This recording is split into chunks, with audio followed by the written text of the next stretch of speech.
this all starts with the mode dial on the top of the camera. This is how shutter speeds, apertures, and even ISOs can be determined, whether they're automatic or manual, and how they are handled. And so we're going to take a detailed look at this mode dial.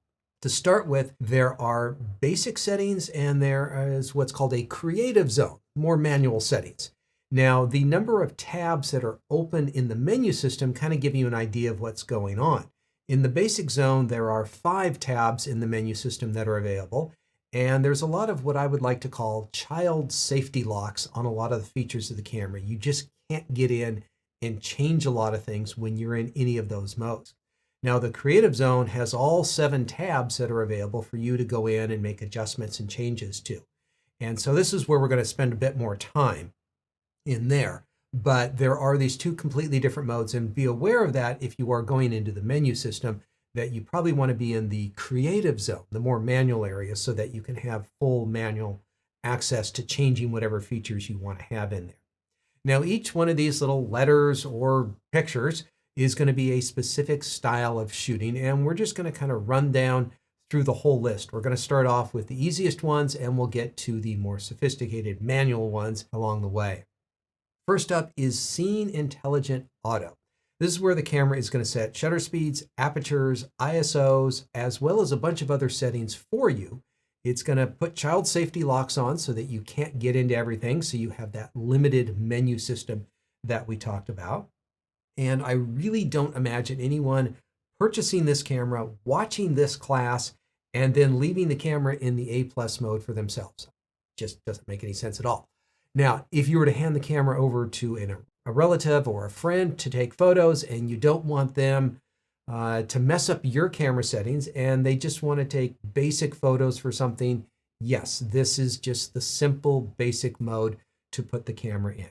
Now, when it is in this mode, you can use the touch on the back of the camera to focus and for face detect. And this is something that, some people are going to like and some people find interesting. Let's go ahead and take a look at this. Let's go ahead and get a focusing target out where we have something to focus on here. We'll get to this one here in just a moment. So actually, if you just look right now, it's automatically picking up a face in there. We don't even need to do anything about.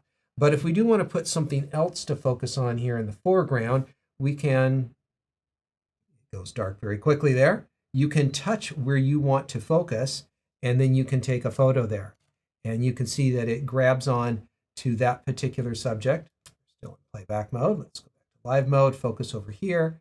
And you can see it tracks it around even as we move things around. And so if we want to focus on something in the foreground, we can touch it, we can move it around, and we can shoot a photograph there. So it's pretty intuitive, pretty easy to figure out, but it does have some nice advanced features in there. Now, Scene Intelligent Auto, what does that mean? Well, that means the camera is going to use its automatic intelligence to figure out what you are shooting a photograph of, whether it's a portrait or a sunset or a night portrait, and it's going to make adjustments for you. It's going to change shutter speeds and apertures, which it does, changes the ISO, white balance potentially, the motor drive. It's trying to figure out what you're doing. And I would say it's pretty good at guessing what is going on, and it's pretty good at making adjustments for those particular situations. A couple of things. Number one, it's not perfect. Number two, it makes mistakes. And number three, it's not doing anything you can't do, provided you have the knowledge, time, and effort to go ahead and desire to go ahead and do it yourself. And so it's not doing anything magical on its own. It's just taking care of some things. And my problem with it from a serious photographer standpoint is, of course, you don't have direct control over it, but it never seems to go far enough in doing things. It doesn't set a fast enough shutter speed for stopping the hummingbird, which is what you're doing, and it doesn't figure that one out. It's not that specific on it. So it's pretty good for a simple automated mode, but it does have its limitations. Now, if you want, on the back of the camera, there's going to be a lot of things, and so I'm going to show you a few of these here at the beginning where you can go on and you can access features with the touch screen on the back of the camera. So in the basic mode, as I said, you have child safety locks. You can't do everything, but there are a few things you can get into. You can control your image quality, your drive mode, and the shutter, touch shutter. So let's take a quick look at how this looks on the back of the camera with it in the A+ mode. And if you'll notice here on the back of the camera, over on the left-hand side, we're going to have these three little touch buttons. So if we go into the first one, we can control what size JPEG and what size RAW we are setting here. So we could choose a different size JPEG right here. It looks like we need to press the set button to go to RAW, and we can choose a full RAW, no RAW at all, or the compact RAW, and then we can hit the set button there. And then up in the upper right-hand corner, we can hit this arrow up there, take us back. Now we can go in here and change the drive mode on the camera so that we're shooting continuously, single shots. We also have some self-timer options, and then we'll return. And then you can go in and you can control the touch shutter. It is currently set to enable, so it will focus and shoot a photo in there. You can turn that disable so that it just simply focuses but does not actually shoot a photograph. And so anytime you see the little boxes around the information, that means that you can touch it and activate it to go in and make changes. So that is the A+ touch settings. Now, if you hit the Q button, you can go in and you can adjust a lot more settings in here. And so let's take a quick look at going into the Creative Assist, as they call it.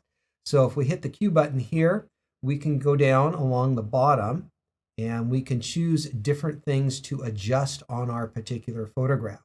And so if we want to go to black and white, we can go monochrome and press the set button, and we can turn it into black and white. We can also have sepia and some other various versions of black and white monochrome, or we can turn that off. And so by going into the Q button, you can have a limited control of adjusting your image so that it has a different look, a different feel to it. And once again, for very simple work, yes, this is going to work out fine. This is the type of thing that most people want to do on a computer, where they have a good large view of their subject and a lot more control. But the camera does give you a lot of ability to do that right in there on its own. All right, next up, this is probably one of the strangest modes on the camera, one that you do not want to accidentally have turned on if you don't realize it. This is called Hybrid Auto. This is where you are getting still photographs, JPEGs I should mention, and a video of you shooting those JPEGs. What it does is it records 2 to 4 seconds of video before each shot and then collects all those video clips up and makes a movie out of it so that you can see what it was like setting up this shot and then setting up the next shot. And it's just a little bit strange because you do end up with a video of all the still shots, and this might be fun to try just to see what it does for you. But the kind of downside is that you are in, well, this very auto zone with the child safety locks. You're only getting a JPEG image. You cannot shoot raw images here. There are very few options of controlling the camera in this regard, but you do end up with a video of you shooting all your still photographs. And so if this sounds interesting, go ahead, give it a try.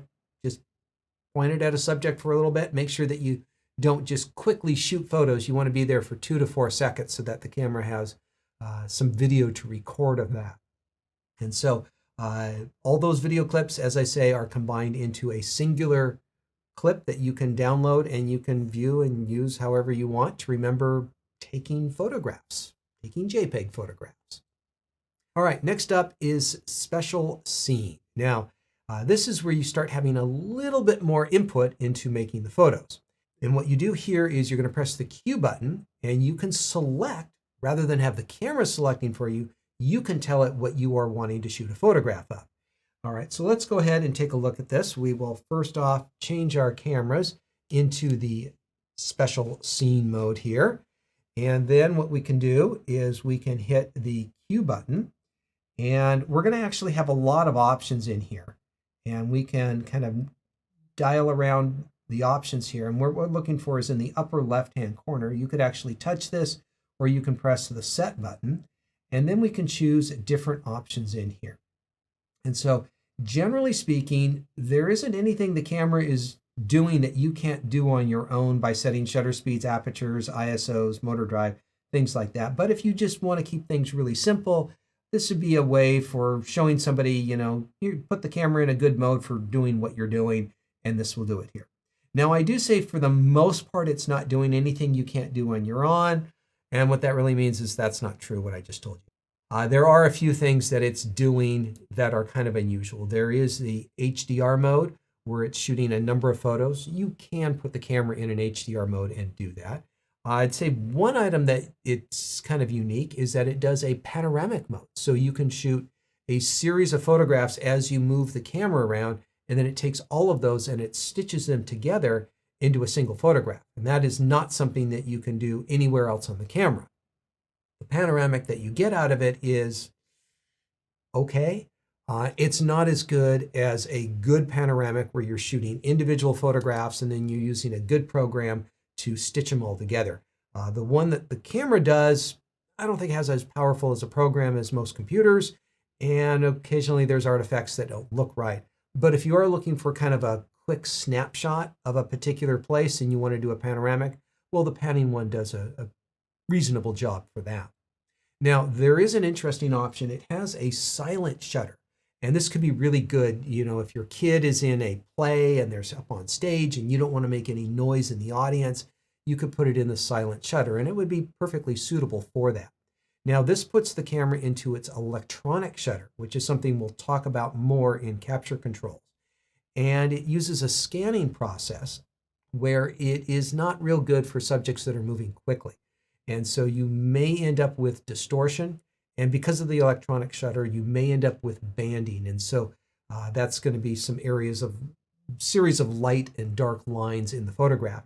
And that may not look good depending on the type of lighting that you are using. And so be aware if it's set to the silent shutter, because it is kind of really putting the camera in a very different mode. It's more than just shutter speeds and apertures. But the scene mode might be a fine limited playground for people learning about photography. All right, next up is creative filters. Now, this is if you want to have some kind of goofy fun with your photographs. You're done taking all the serious photos and you want to get a little creative and have a very different look to your photographs. So there's a number of different options that you can go in here and select from with the quick menu. Black and white is a great option. If you want to have a different look to your black and white, you can do that. Now, with each one of these different settings, there are subsettings as to how intense or how light that particular effect is.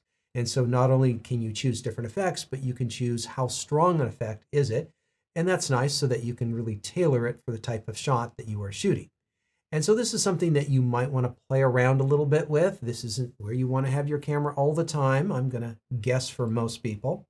But there are some interesting effects. And yes, on one hand, it's easy to dismiss these as all just goofy things that aren't very good. But, in some cases where you're out and you're shooting and you just want to do something different, you want it to look different, you want to have a different type of photograph, you don't want to spend a lot of time futzing around in the computer to get it done, you want to be able to do it in camera, well, you can do it in camera and have some very different looks and styles to the way this is set up.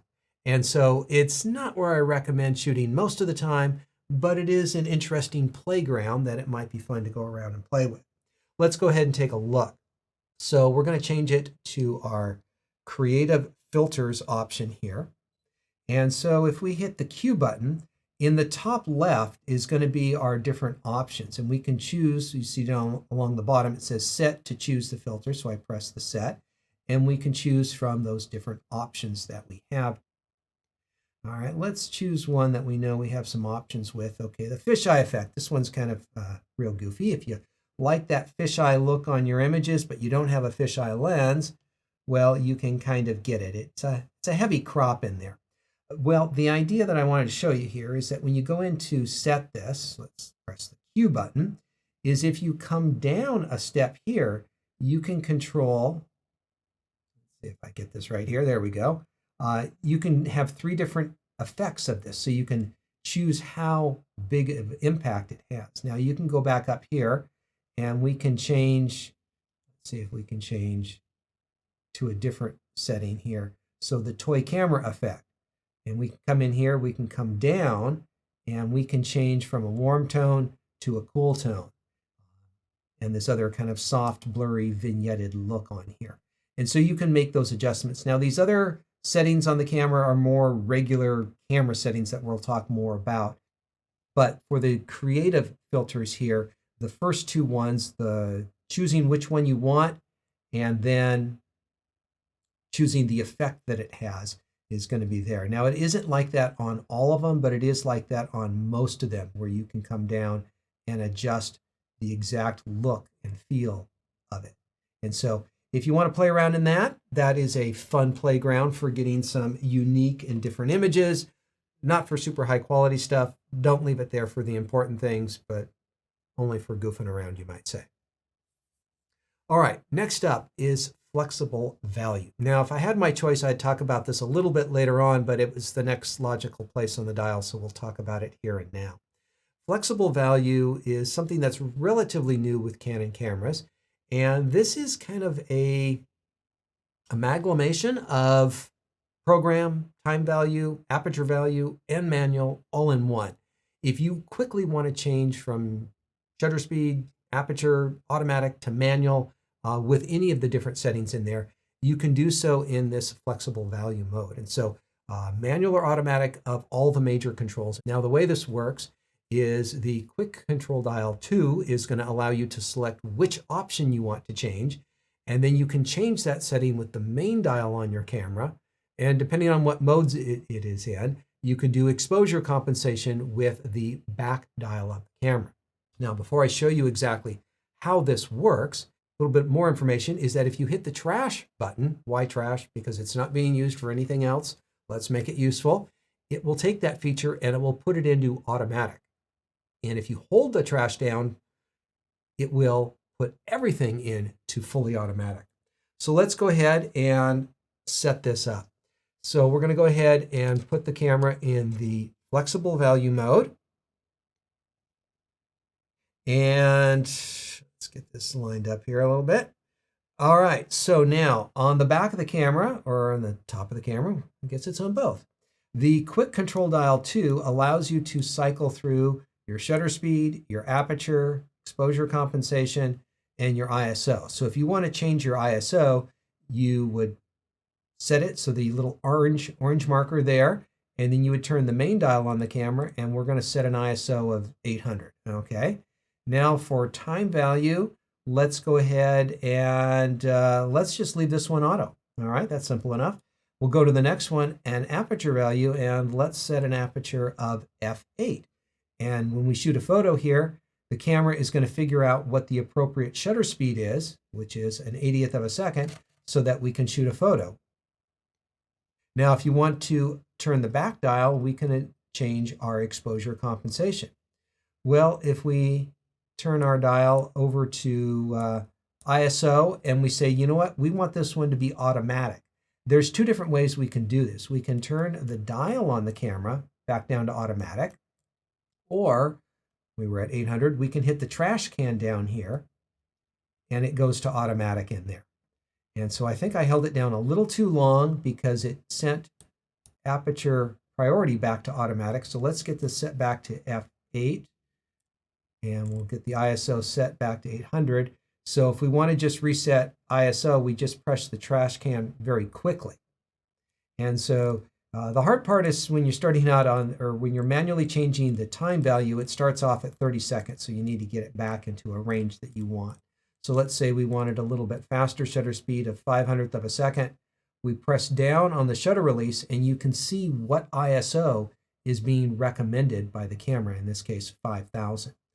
And so this takes a little while getting used to it, but I think for some people who like to quickly change how they shoot on their camera, this mode, as I say, it's the combination of manual, time value, aperture value, and program all in one.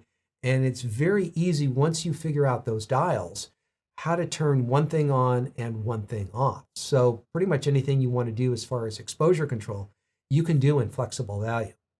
Now, some people just kind of find it confusing and they like the traditional systems, and that's fine. You don't need to use it, but it is a good option for people who want to be able to quickly change automatic to manual on a variety of features. Now, when you are in these more manual modes, and this is the first of the more manual modes the creative zone where you get to have full access to the menu. So this is where you can get into the full menu and you have full access to the quick menu as well. We've looked at this a little bit before, but let me just show it to you here now that we are in the more manual modes. We can hit the Q button and now we're in the full quick menu. I tend to like to use the little joystick for going from feature to feature, but you can use the different dials for changing the settings in there and moving from one subject or one option to the next. Now we're going to talk more about this in section 8 of the class. This does have two different looks. If you press the info button, you can get this screen here and you'll have a slightly different version of the quick control screen. And so this is controlled by pressing the info button. You can go from your image to different sets of information and then this quick control screen. And we'll talk more about that in section 7. And so just a little preview of what we'll be looking at as we go forward in the class. All right, the program mode. Now the P mode has traditionally been the generally pretty easy mode on the camera. This is where the camera sets shutter speeds and apertures based on the light coming in the lens. And beyond that, nothing else. You get to do ISO, you get to set the drive settings and focus and everything else on the camera yourself. It's just taking care of those targeted two things there. Now, the program that is designed into the camera is to make sure that you do not have too slow a shutter speed. The camera does not understand if you are on a tripod or if you want a slower shutter speed. And so it's kind of by default, it's always trying to give you 125th of a second, 60th of a second, something in there or faster, just as its default setting. It doesn't know if you're shooting a portrait or a landscape. It doesn't recognize anything like that. But it's pretty good when you just want to take a basic picture that doesn't have a lot of specific needs to it. Now, when you're in the program mode, you can change those settings very easily by turning the main dial of your camera, which is the program shift option. Let me show you real quickly about that one. Put the camera in the program mode. And right now the camera is recommending an 80th of a second at f4.5. Now we currently have an automatic ISO set up and I would actually want to change that. So I'm going to use the multifunction and I'm going to come over and I'm going to change the ISO just to a nice studio working area. We'll go with 1600 right now. So the camera is recommending 200th of a second at 7.1 as you can see. If you don't like that, you can turn this top dial and you can change both the shutter speeds and the apertures at the same time so that you're letting in the correct amount of light. It's the same amount of light whether we shoot at f22, we're getting a proper exposure, as we can see our indicator there in the middle. And if we open it up to f4, we're going to get the same exposure there, but with different settings. And so if I play this back, pull up some information so that you can see these two images look basically the same, even though they were shot at very different settings. They're letting in the correct amount of light. And so that is program shift. And that can make program shift a little bit more valuable because, as I say, it's not always landing on exactly the right areas that you might want to be, but you can quickly adjust it very easily. Now, you might need to go in and adjust your ISO, which we'll talk more about in a second, kind of separately. You can either set that up automatically or manually. Now, the back dial on the camera is used for exposure compensation. This is going to be when you want to shoot a photo that's a little bit darker or a little bit lighter than the camera's reading of light and its average that it's giving you, because the camera is always trying to give you an average brightness level. And there are some things that are just lighter than average, and there are some things that are darker. So using the exposure compensation can help you get the actual photograph that you want. If we take a look at the scene that we have here, we can see that program's giving us a pretty good exposure, but this is a white cabinet and it generally should be a little bit lighter than average. And so while this is not a bad exposure, it's probably not ideal. And if I wanted to make this the correct exposure, well, let's say I wanted to shoot at f8. Let's go ahead and set it to f8. Well, f9, that's close enough. And we can turn this back dial to lighten the image up, or we can darken it. And because this is a white cabinet, which is probably true white, we should probably shoot this at maybe 2/3 of a stop overexposed to get the correct light coming in. And in this case, we're at about f6.3 at 1/60th. If I don't like that setting, I can adjust my apertures. There I got my f8, and we're at 125th of a second. And that is looking very much like the proper brightness for that particular subject because it's a little bit lighter than average, but I will reset that back to 0 when I'm done shooting because I don't want to leave that there for the next shot should it be something different. All right, time value. This is where you get to set the shutter speed and the camera will figure out the aperture for you. ISO is still something you've done separately. You could set that to automatic or manual. This is just going to have the camera adjusting the aperture for you. So time value could be good if you are shooting something that's moving very quickly. You want to set a shutter speed of 1,000th of a second to stop the motion of an eagle coming into a river, or maybe you just want to slow that river down with a 1-second shutter speed. And so this can work out pretty well, but there is a lot of shutter speeds that are available and there's not so many apertures that are available. So you do need to be very careful of apertures that are blinking at you in the display. This means that you do not have a proper aperture for shooting that particular photograph. This is kind of the problem that I have with the time value mode is that it's very easy to go out of bounds, you might say.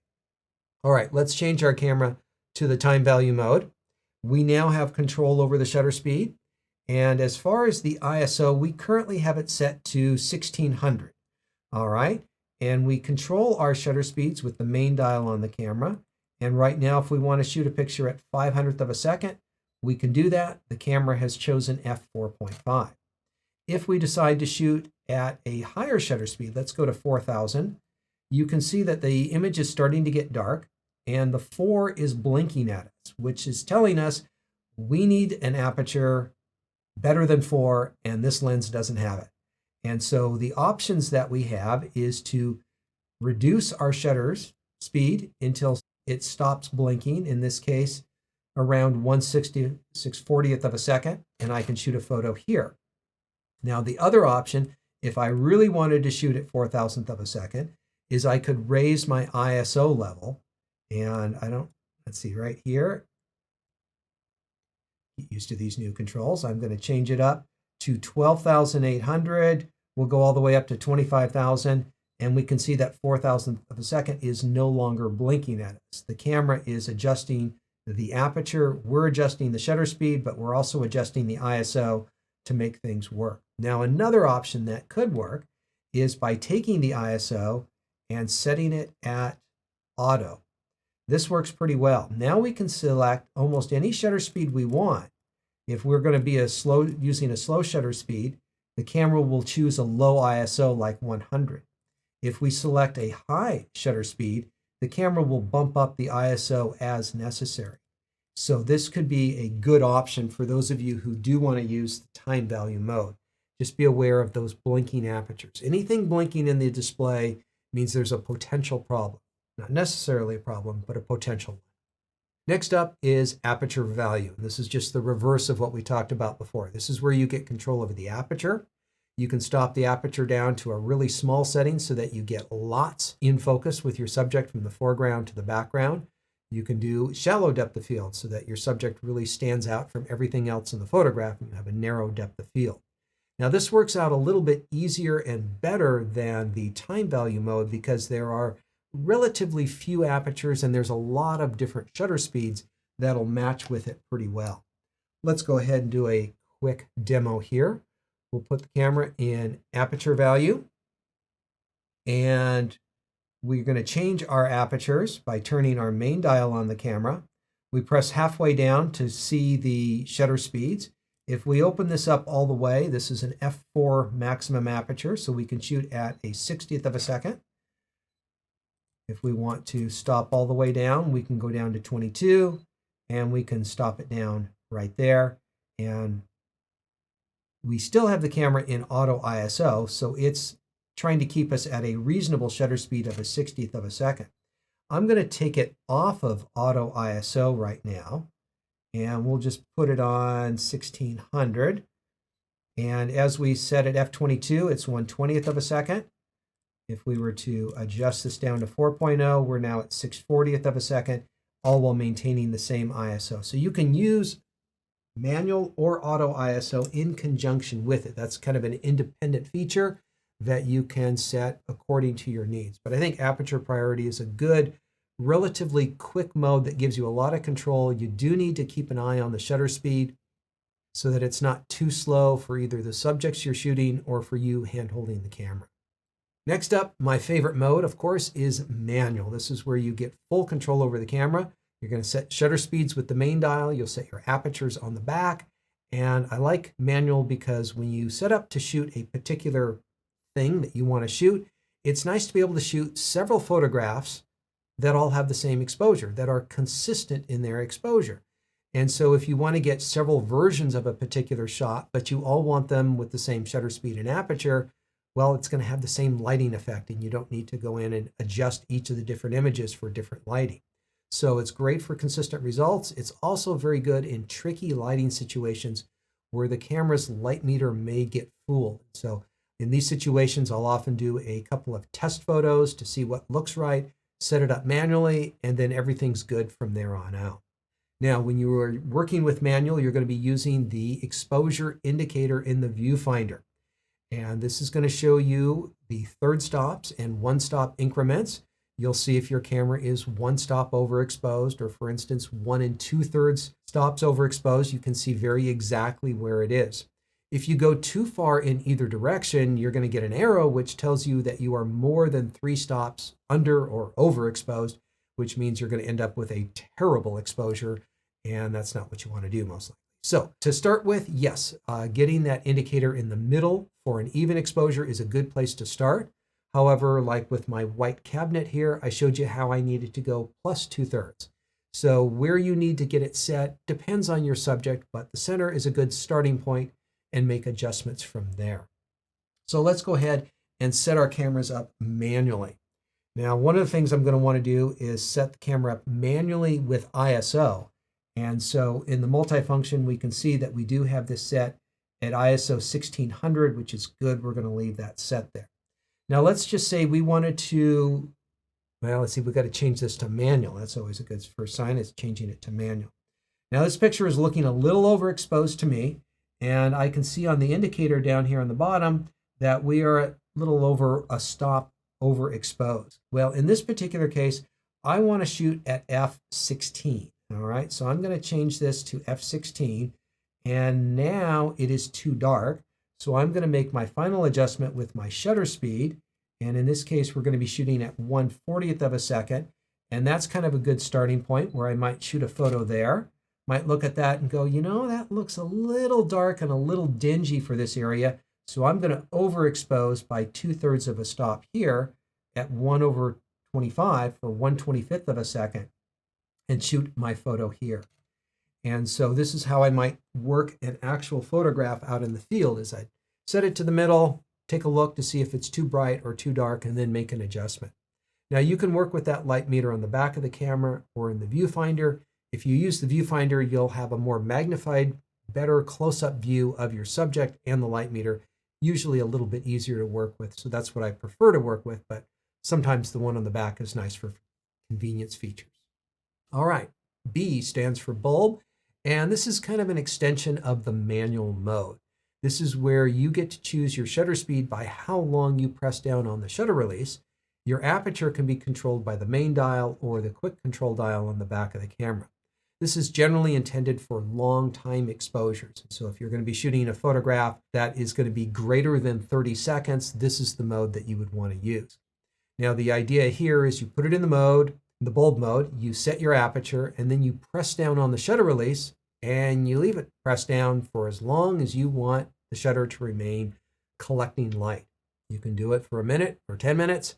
I generally wouldn't do it for more than 15 minutes. Digital sensors are not good with really long exposures. And then release your finger when you want to end the exposure. Now you can actually set the camera up for a specific time, let's say 3 minutes. You can go into shooting menu number 7, go to the bulb timer, and you can set a specific time that you input there, which is going to be good because that way your finger's not going to get tired. You can be very precise about the time, and if your finger is touching the camera, that could be moving or vibrating the camera, and that could cause a loss of sharpness. So that's a good option that you can use. You could trigger that with the self timer as well. Now, another good option with bulb timers is one of the remote options. We have two with this camera. We have a wired remote and we have a wireless Bluetooth remote that you can use. And either one of those would be also a good way of triggering a bulb exposure. All right, finally, the most advanced mode on here is the custom 1, 2, and 3 modes. These are saved modes. They are presets that you get to program and save yourself. So you can set these up as aperture priority, shutter priority, program, whatever mode you want. And you can set up a whole bunch of other settings as well with the camera so that it's pre-programmed for an exact way that you like to shoot. Maybe you shoot portraits a lot and you just want to have your camera ready for portraits right away. So you put that into C1. But then you also shoot wildlife, and that has a different set of settings. So you put that into C2 and then something else into C3. So let's go ahead and get this camera programmed. And what we're going to do is we're going to set the camera up the way we want it to work. And then we're going to register those settings into the camera in the setup mode. So let's go ahead and get our camera set up. I'm going to put my camera in the aperture value mode just because I like aperture priority for some things. And I'm going to change my aperture to 5.6. I'm going to adjust my ISO to 400. And then I'm just going to make a couple of other changes. And I'm just going to use the multifunction dial. And I'm going to change my focusing area to this surround area with the 9 dots on it. I'm going to change the motor drive, let's see, to the kind of standard speed motor drive right there. And we'll call it good. That's what we want to have the camera set up like.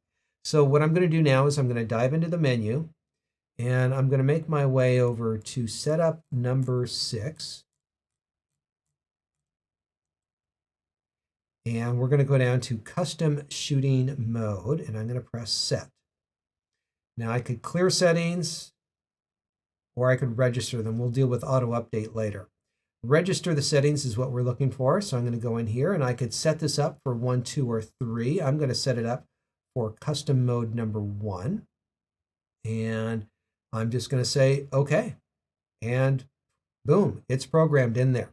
All right, so let's just press down on the shutter release. Let's put the camera in the time value mode. All right. Let's set a shutter speed of 1,000th of a second. Let's set an ISO, well, let's see, wrong one.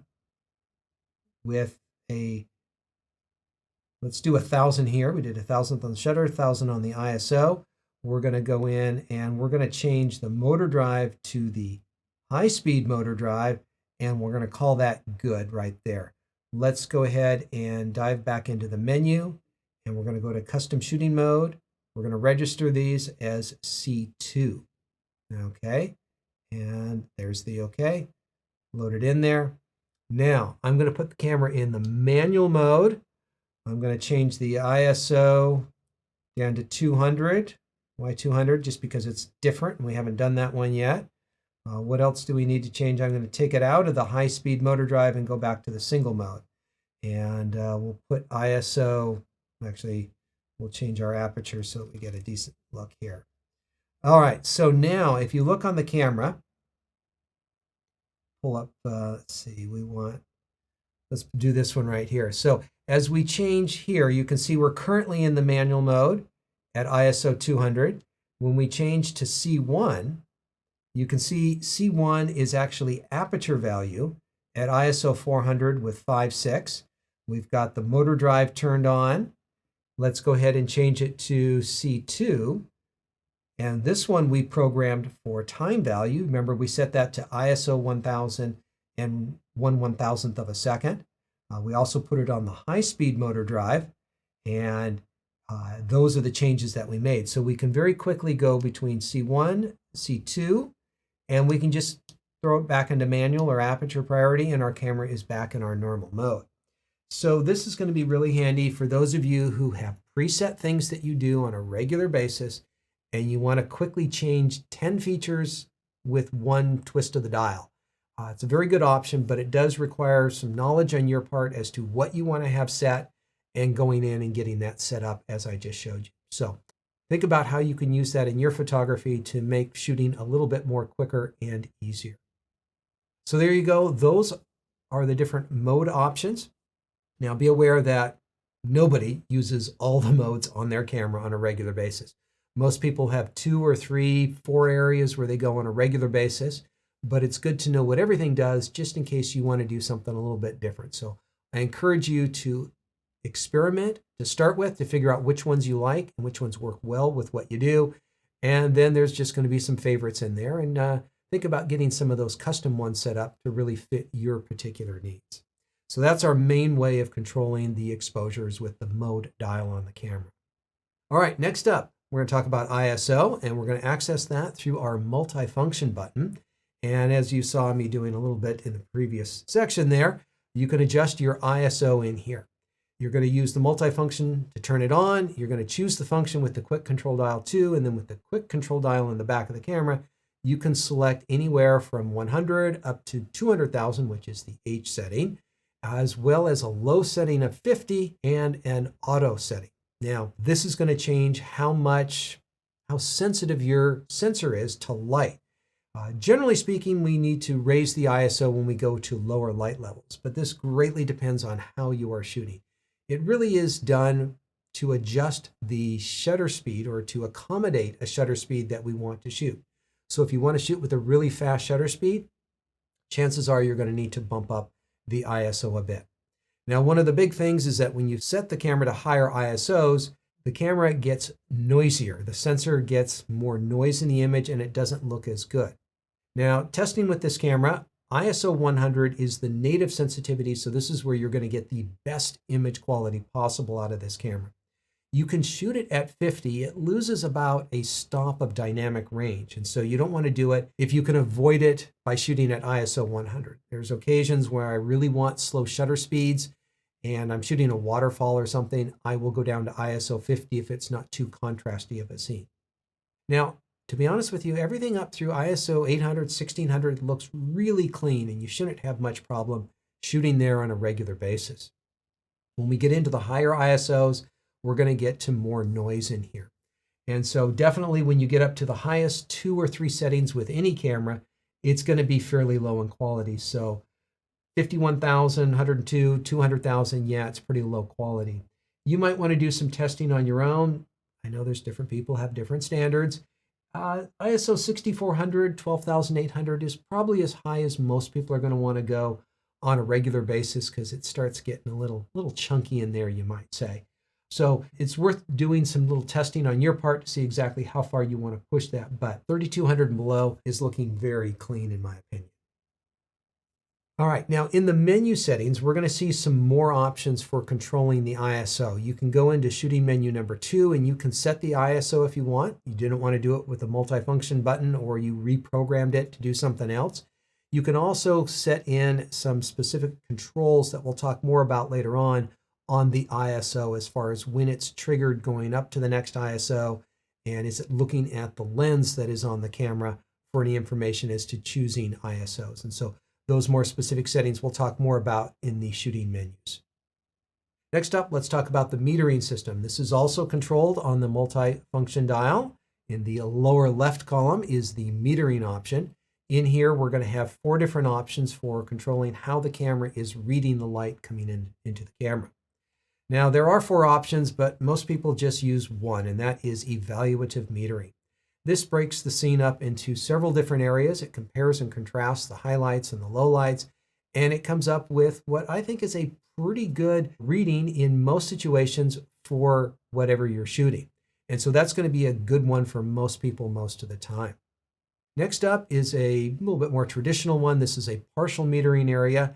It looks at a relatively small area in the middle for figuring out the light. So if you don't want to count for the light in the outside areas of your image, well, this is kind of a partial spot metering area. Now, if you want a full spot metering area, which is the tightest metering pattern that it has, this uses just 3% of the screen to measure the light. So if you have a small subject and you want to only read light on that particular subject, you can do so here. And it's a good kind of more advanced way of figuring out the light reading and getting it set for a particular tone that you see in an image. There is also a center weighted average, which is a traditional system. A lot of cameras from decades ago used to use this as just a simple, pretty good average reading of what is going on in the middle of your frame, which is, of course, where your subject is most likely going to be. And it can work out pretty well, but most people use the evaluative metering system. Now, there is a little quirk about the evaluative metering system that I do want to show you. So let's go ahead and take a look at that now. We're going to want to go a little bit wider on this. We're going to shoot a little bit off center here, if you will. Now let's go ahead and press the multifunction button in. We'll dial over to the first column, and with the back dial, we can select our 4 different options, and this is where it pays to know your graphics. And so this is the evaluative metering system. Now for this little experiment, what I want to show you is right now we've got the camera in aperture value and we've got it at ISO 200. It's recommending a 50th of a second. However, if I move my focusing point off here to the side, you can see that it has changed what it thinks is the correct reading quite a bit. And that is because this is partially based off of where is the focusing area. What is the focusing area? And when it's pointed at something really dark, it's going to affect the light metering of it. And so you do need to be aware of where your focusing area is, and we'll be dealing with focusing areas in the focusing section, but just be aware that this does change quite a bit when you do that. Now, if we were to change our focusing area to center weighted, if we move this around, you can see it has no impact on it at all. And this will also be true. Sometimes I forget my dials. You can see it does not change there. And our final one, our partial metering area, you can actually see there's a circle in the middle where it's measuring the area. But I do recommend this evaluative metering for most things. It's going to generally do a pretty good job helping you figure out what is the correct light reading for what you're focused on and what you're shooting in the frame. So that is the metering area, evaluative for most people, most of the time. For those of you a little bit more advanced or adventurous, you might want to venture out of that and see what else you can learn from that. One of the best ways to judge whether you are getting a correctly exposed image is with the histogram. So whether you're looking through the viewfinder or on the back of the camera, if you press the info button, you're going to get this little graph. And this is going to show you a display of the pixels that you are recording and how dark or bright they are. And this is something that you can adjust. You can choose an RGB histogram or just a brightness histogram. And this is something that's adjustable in the shooting info display in the camera that we'll get more into later on. But this is going to show you whether you're underexposed, correctly exposed, or overexposed. And being very simplistic for a moment, a mountain in the middle is generally a pretty good thing when it comes to exposures. And so this is something that you can just pull up by tapping on the info button a couple of times until you see it. And that's just a good way of judging a correct exposure. Now, you can also see this in the playback menu. So when you hit playback, you can hit the info button and you can cycle through different screens that will show you a brightness histogram or show you additional information by scrolling up and down with the joystick to see a color histogram. And this is a great way of judging photographs that you've taken to see if they are properly exposed. So it's a good tool to know about. Next up, a button on the back of the camera with a little asterisk has been for a long time Canon's way of auto exposure lock. And this is where the camera will lock the exposure so that you can move the camera to a new position and maintain the exposure that you have. So this is useful when you are in automatic situations. And so let's go ahead and give this a try. We'll leave the camera in its aperture priority mode, and we're going to shoot a little bit tighter in here. So if we were to lock the exposure in, well, actually, let's just pan the camera back and forth and pay attention to the shutter speed. It's at a 40th of a second.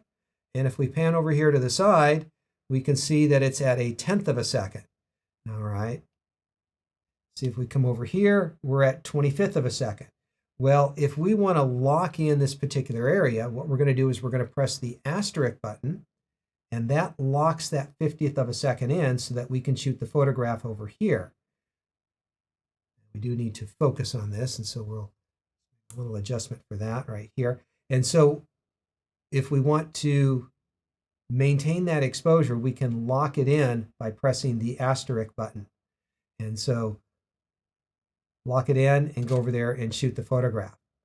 And so it will time out after a little bit of time with us, maybe 5, 6, 7, 8 seconds, so that it will turn off eventually. So there it will turn off. So if we want to go ahead and get this 25th of a second and we want to lock that in and move it over, we can do that. Now this will also work when you are in a manual mode, but in a different style. So let's say we want to get this manually set, properly exposed. And for the moment, I'm going to say, let's just get this set straight to the middle. So we're at 5/6 at a 50th of a second. And if I hold down halfway on the shutter release and I move the camera over here, you can see that the indicator is now saying that this area is 2/3 of a stop underexposed. If I point it over here, it's a stop and a third underexposed.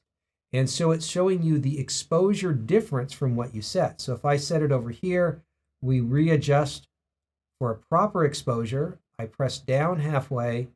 Our subject is now 2/3 of a stop overexposed. And so you can quickly see in manual how much something is either brighter or darker by just holding down on the shutter release and moving it around.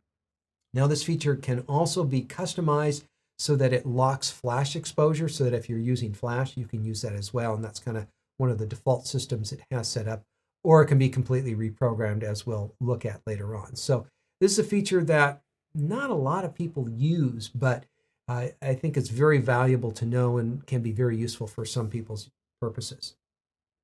All right, another way of making sure that you end up with the correct exposure is with exposure bracketing. This is where you shoot a series of photos at different exposure settings so that you can come home knowing that you covered your bases, and whether it's a little lighter or a little bit darker, you're going to have a photograph that works. Now, the other reason for shooting this is if you want to do HDR photography. Now, the camera does a variety of its own style HDR work, but if you want to do it on your own, you want to shoot 3, 5, 7 images and then work with your own programs on your own computer for compiling things. And so you can go in to shooting menu number 2 and you can adjust this bracketing system so that you can shoot a wide series of bracket. Now you can choose different numbers of photos, you can choose different increments, you can shoot in third stops or one stops, a little bit more to my liking just because there's a little bit more notable difference between them. Typically, I would use either program, time value, or aperture value. And my preferred is aperture value because on a lot of these, you're shooting a series of photos where there shouldn't be anything moving in the photograph. It just doesn't work well with moving subjects. There is something for that later on in this class I'll tell you about. But for your standard setup HDR shot, you want to be shooting the same aperture, so aperture value works out very good in this case. You can shoot through different numbers of frames depending on how wide a bracket that you are trying to collect. Normally the standard number is 3, but you can go up or down from there. You can do third stops or up to 3 stops, but I think 1 stop is good for a lot of situations. And then you can also use exposure compensation on top of this. Now you can also adjust in the custom functions the order that the camera shoots. And I know that might be getting kind of finicky, but it can be kind of nice so that you can review things later on a little bit more easily. So let's go ahead and shoot a bracket series here just to show you how this is done. So I'm going to leave my camera put it in the aperture value mode. We'll set an aperture of f8. That's a good option. And we're going to dive into the menu. And I'm going to use the Q button to quickly tab over to the shooting menu. And we actually want shooting menu number 2, exposure compensation and bracketing. And so by turning the top dial, you're choosing the size of the bracket. So we could choose third stop, 2/3, 1 stop bracket. If you turn the back dial, this does exposure compensation. And if you want to do both at the same time, you could do a bracket all on the dark side, bracket all on the light side. let's make this bracket pretty big. We're going to go 2 stops, all right? And so we're choosing 2 stops. And you can see the indicator right there at 2, 0, and +2, where we're going to be shooting. And you can actually see it at the bottom of the screen here, where it's got the indicator with 3 little marks on it. So when we press down, we're going to take our first photo, which is normal exposure. And then we press down to take our second photo, it's the minus exposure. And then when we press down for the third time, it's going to be our overexposed image. And so now when we play these back, we have our +2, as you can see on the bottom row, it tells us +2, our -2, and our normal exposure. Now, one of the things that you can do in here is that if you have the camera set to the motor drive mode, and I know we haven't talked about this yet, but I'm going to go ahead and put it in the motor drive mode now, you can still see that it's set to 3 stops. We're still in the exposure compensation mode. If I press down on the shutter release and just hold it down, it goes through all 3 shots as quickly as it can. And so that way every image is as close to each other, timing and light-wise. Now I'm going to go back into the menu system and I'm going to turn this off because this would be a big problem accidentally leaving that turned on. So that is not turned off because you can see the 3 notches there in the bottom. And that is because I reset it, but I forgot to press set. So learn from my mistakes, folks. That corrects the problem. And now it's back set to normal photography, you might say. All right, another option, as I mentioned before, is high dynamic range. Now this camera has an HDR mode where it will automatically shoot HDR images and combine them together in camera for you. Now this was not possible with previous cameras because the processor wasn't as fast as it needed to be to get this all done in camera, and now you can do it in camera.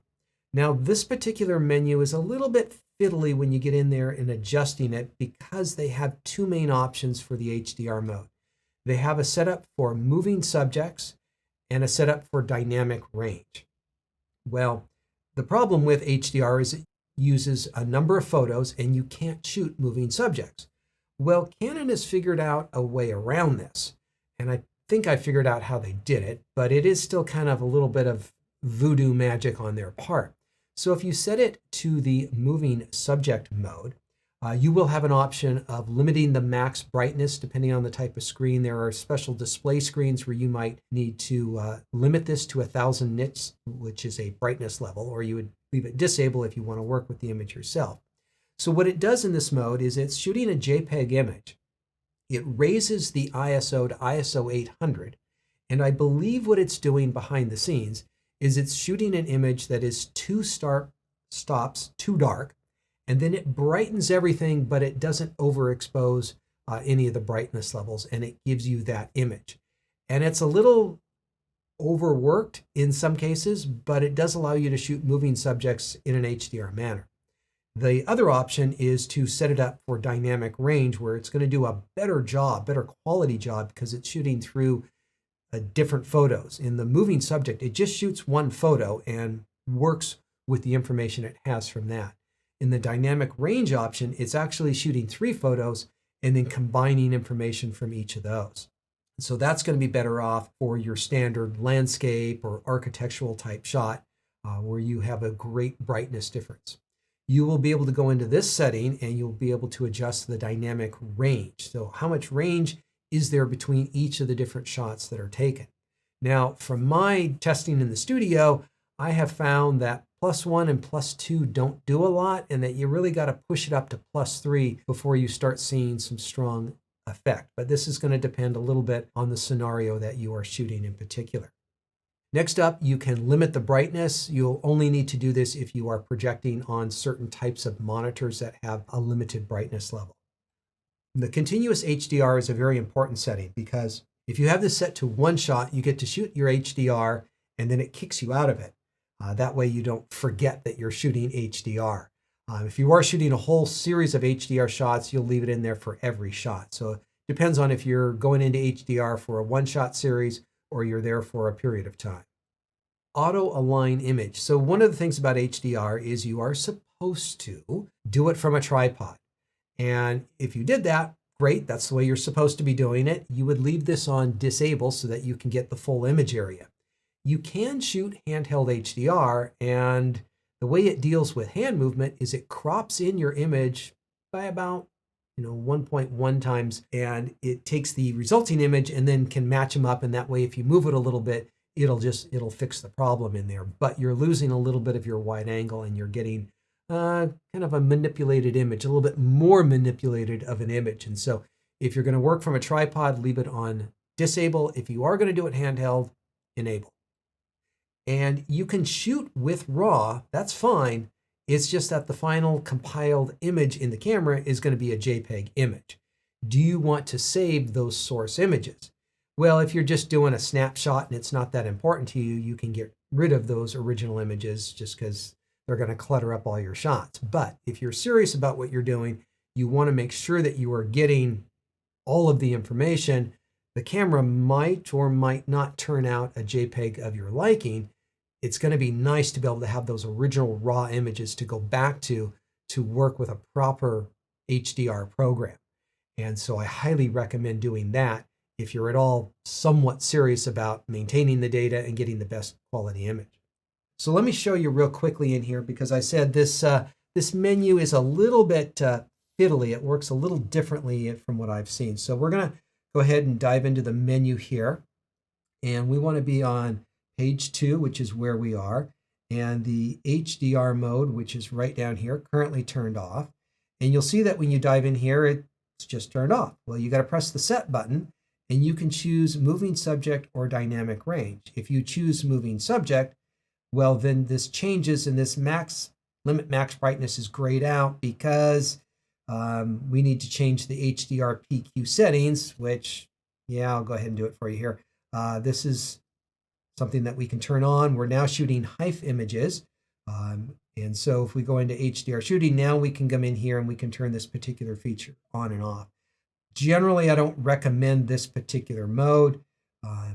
I would recommend dynamic range. This gives you a much larger option, so you can see here's all those options that we talked about. And so if we come back, we can come in here, select this, and we can turn it off. And so you may need to play around a little bit with this mode. Make sure, though, that when you're done with it, turn it off. I'm going to turn this one off as well, because that's kind of the standard mode, if you will, for most people shooting, is not shooting in HDR. But if you're dealing with a wide dynamic range, let's say you're shooting your kitchen and you want to shoot what's out in the backyard as well as what's in the kitchen, that's a hard dynamic range to get in one shot. You can give this a try and see if it does the job. For many people, they need to take those raw images and process them in a proper RAW program. All right, something else that falls into the world of exposure is flicker problems. LED lights have become very popular in the last several years. And part of the problem with LED lights is that some of them are good and some of them are not so good. There are ones that are designed for working with photographs. I got some lights in here, and these are good LED lights, which means it looks nice in video and there's no flicker problems. Well, when you're shooting with particular shutter speeds and certain modes, you may end up with a banding problem, which is these light dark lines when you're shooting with LED lights, if they're not, good quality photo lights. And this can be real troubling because you can't adjust this by just changing your shutter speed, aperture, or ISO. This is a special flicker problem, and your camera needs some kind of special instructions in order to make this work with. And so when I say you can't adjust with its shutter speeds, it's not normal shutter speeds. And so by going into this particular mode, you can set very specific shutter speeds to avoid this flickering problem, because these lights have a flicker, and the way that the image is being recorded, there's kind of an imbalance and it sees these problems. And so let me show you what this looks like. Let's go ahead. We're going to put our cameras in a more manual mode here. So we're in full manual. Let's just look at our shutter speeds for a moment in the bottom left corner. So we go in third stops. So 60, 80, 100, 125. There we go, full stop. Then we go to 160 and 200. And let's say there was a flicker problem that we detected by looking at the photographs that we were taking. We would go in to the menu. We're going to come over to the third tab and the high frequency anti-flicker shooting. And what we're going to do here is we're going to turn this on. Now we can do a manual setting or auto detection. And auto detection works pretty good. It just looks for a flicker and it gives you a very specific shutter speed that will avoid the problem. But I'm going to do it manually. And you could look at the image to see if there's a problem, or you could just select it manually. So in the bottom left, look at what our shutter speed, it's 1/101.7. And so this is a very specific shutter speed that we can adjust. And you can see that when I adjust, we're adjusting it in very small increments. The brightness level is very, very little difference between one setting and the next, but it can be just enough to avoid the flicker problem. And so this is something you do after you set your shutter speeds for the first time for kind of, the big range. And this is where you get to select it very specifically to avoid a specific shutter problem. Now, I don't have a problem with these lights in here, so it's hard to show you anything that it's correcting. I'm just showing you the technique that you would use. Just for kicks, let's go into auto detecting. And all right, so let's just go through auto detect, see what it picks up. Maybe it can pick up anything. No, these lights are pretty good. It's not detecting the flickering. If there was a problem, it could pick it up here. Now, this is definitely one of those things that you want to turn off when you are done using. This is not something you just leave on a regular basis. So make sure that that is left off unless you are specifically dealing with a flicker problem. But that can really help save the day because this would be the type of photograph that would be not a photograph I would want to try to fix in post-production. That would be very, very difficult to fix. That's something you want to get right out in the field. All right, finally, as far as exposure goes, there are some more controls that we're going to talk about. They're more minor in their importance and ways that we get to control it on the camera in the shooting menu and in the custom menu. So we're going to continue the exposure topic as we go along, but those are the main controls, and we're going to see many more of them as we talk throughout the rest of this class. So there you go, folks. That's a big section, exposure controls. There's a lot to go through in there. I encourage you to experiment with some of the different options we had in there, even though you may be put off by some things that I'm not going to use that particular mode. Just give it a try. Just see how it works. And that way, someday, you're going to find a use for it, and you're going to know how to get to it and use it and make good use of the camera and all its features that it has.